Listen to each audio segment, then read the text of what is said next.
And did you see that shirt she had on? Yeah. Freedom talks, baby. Freedom. I'm free. Wow, you hating because I'm free? My God. So, in the early stages of sobriety, relationships can divert the newly sober away from their recovery, and it leads to relapse every single time. If you want to relapse, you can go through this whole program and spend a year here with Jesus pouring as much into you during these 12 months as you probably will ever get, because this is a bubble. It's a great bubble, don't get me wrong, but it's a bubble. There's a whole nother thing waiting on you guys out there, okay? And I'm telling you, if you want to start the steps to relapse, go hook up.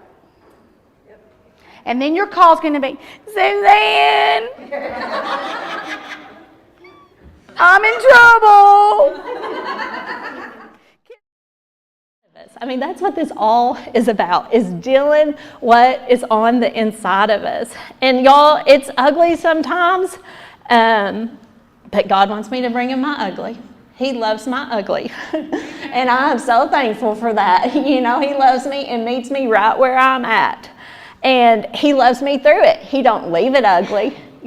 He transforms and heals and brings hope and forgiveness and joy and life and all those things. But I have to give him this so he can fill me with all these new things that he wants to give me. We think it's about the world will tell you, follow your heart. Your dreams, it's all about you, right? And honestly, that's a really selfish, self-centered way of living for all of you, because the truth is that Jesus is the way, the truth, and the life.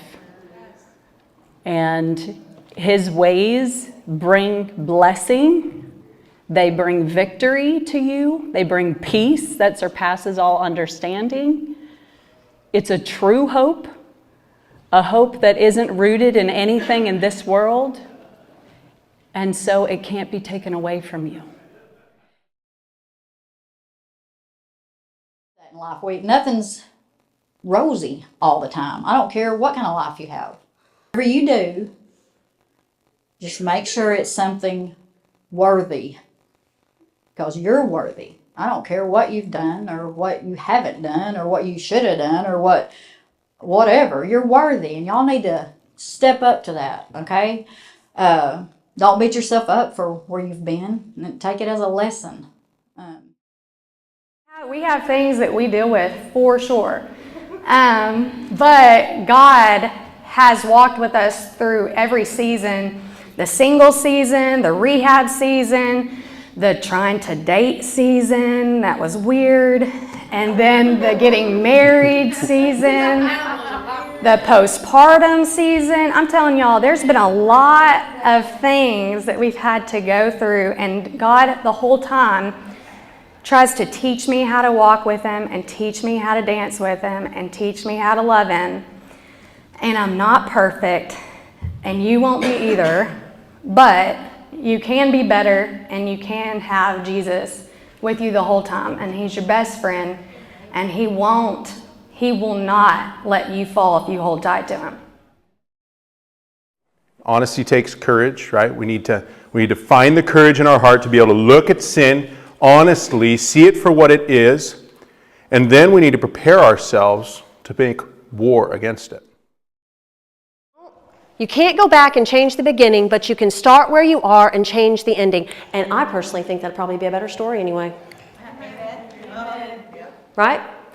So if we've decided that we're going to be followers of Jesus, we've received our salvation, and we're going to move on with growing as Christians, because we don't want to just stay stagnant. We're not, puddles of water. We're just, we want to be living water. We want to flow into other people. We want to give into other people. You can't take this new love that I've received from God and keep it to myself. How selfish would that be?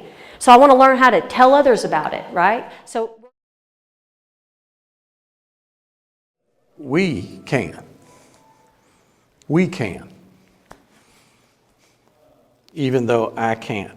So if you trickle on down, what we're actually going to talk about today is communication and how it relates to relationship. But I wanted to set that up and at least draw it home as to why this is has such a positive impact. You come, you form this community, and you actually commune with each other, and I want to see if we can help that process by talking about communication, okay? Freedom Talks.